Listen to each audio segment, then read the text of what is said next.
I've now been riding my Yamaha R15 for a month while being in northern Thailand, so I thought this would be a good opportunity to explain the 5 things I like about the bike and the 5 things I don't like about the bike. So let's go for a ride. The first thing I like about this bike is the power band. Between 7.5 and 8,500 RPMs, this bike is fantastic to ride. It's all the power you need. You just got to keep the momentum going. Just free your brakes. Just keep the engine spinning. It's all about momentum for this bike. Another thing I like about this bike is the setup. It's got a great chassis, got good suspension on the softer side, and the brakes are fine. Just as a package, it just works very well. The bike's very planted, and it's also a comfortable bike to ride. I've been riding a lot on this month, and I can easily do 2.5 hours on the bike without getting off. So it's it's certainly comfortable. The seat's fine, even though it's got clip-on handlebars. It's not an aggressive sports bike like the 600s or the 1000s. The bike's handling it very well.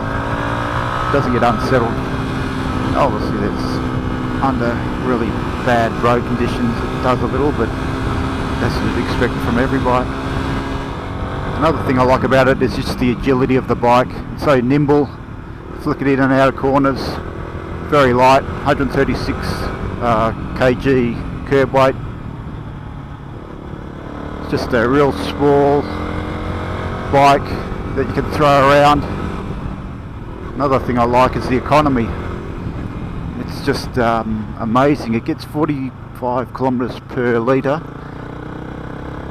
between 40 and 45. So it's got a 12 litre tank, so you can actually get a range of about 500 plus kilometers. Even riding like this, it's no problem at all. It gets great economy, and it'd be a very cheap bike to run as well. You wouldn't be going through tyres that much.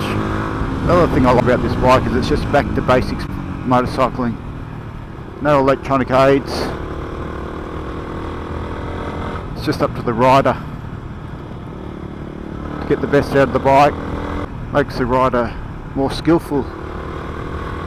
I found that I've improved my riding over the last month riding this bike, knowing that I don't have anything to help me out. No traction control, ABS, slipper clutch. I've got to make sure that everything I do is right.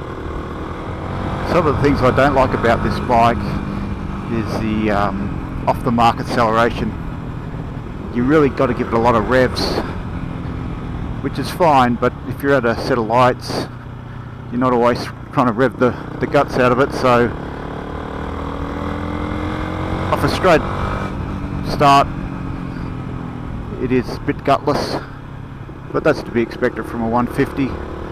But if you give it plenty of revs before you get rolling, it's not too bad. We'll talk about the acceleration. Okay, I'm not going to give it any revs. You'll just accelerate from basically no revs.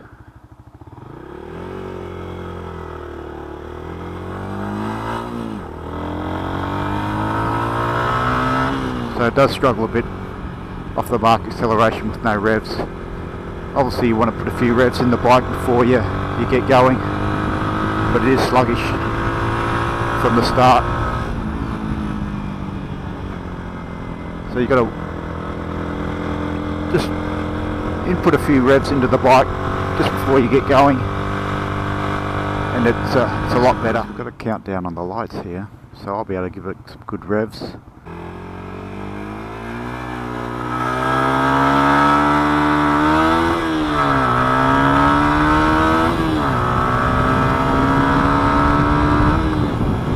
Yeah, 80. Gets off the line pretty quick if you give it revs. but not all lights have a countdown, so you can't keep on the revs all the time. So if you don't have any revs in the engine, it does bog down a bit at the start, but enough acceleration to eventually get you off the line and out of traffic. Another problem with this bike is inclines, steep inclines. It does struggle. Again, being a 150, it doesn't have that spurt of power when you need it. And even if you're in the right gear, sometimes it does struggle on steep inclines. Sometimes you get caught up in incline and you've got to drop down 2 gears. 150cc engine, you can only do so much. Again, we're just having a bit of trouble up this hill. Here we go, we're going up a real steep one now. This is taking the bike to its limits. Yeah, this incline is killing its power a bit. Another thing I don't like about the bike is the roll-on acceleration. Well, there is no acceleration really with this bike, it's all about momentum. So if you do get caught in the hills, there's a few cars in front of you, it does take a bit of time to pass, because you can't get that sudden burst of acceleration. Again, that's to be expected from a low capacity bike. Another thing I don't like about this bike is the storage. There is nowhere to strap your gear, and the pillion seat's pretty ordinary. I don't want to be taking a pillion on this. And really, it's hard to find any other fault apart from maybe the turning circle, but that's because of the clip-on handlebars. Normally sports bikes don't have a great turning circle, and this is no different. So I'll demonstrate. So that's it, that's all the turning circle you've got, and then your hand gets caught against the tank. Turning circle's not too bad,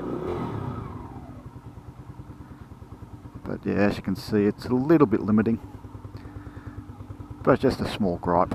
Overall, the likes outweigh the dislikes on this bike. I'd certainly consider buying one when I get back home, just for commuting. The economy on this thing is just incredible, and when I commute, I wouldn't be able to get much past 80 kilometres, which is sort of this bike's sweet spot, sort of up to 90 kilometres. It does have a top speed about 120, 130, but I think the fastest I've been on this is about 115. It's not ideal for that sort of riding, but commute doesn't get you past 80 or 90 much, then this bike's ideal. You slip through traffic very easily. It's a very thin bike, get through any gap. But the bike is quite cheap too, so they've obviously made it at a price point, and it's made in India, but all in all it's a great package. Just goes to show a bike doesn't need a whole heap of power and electronics to make it fun, but when you get on the gas and you're in the right RPM, it's a true sports bike.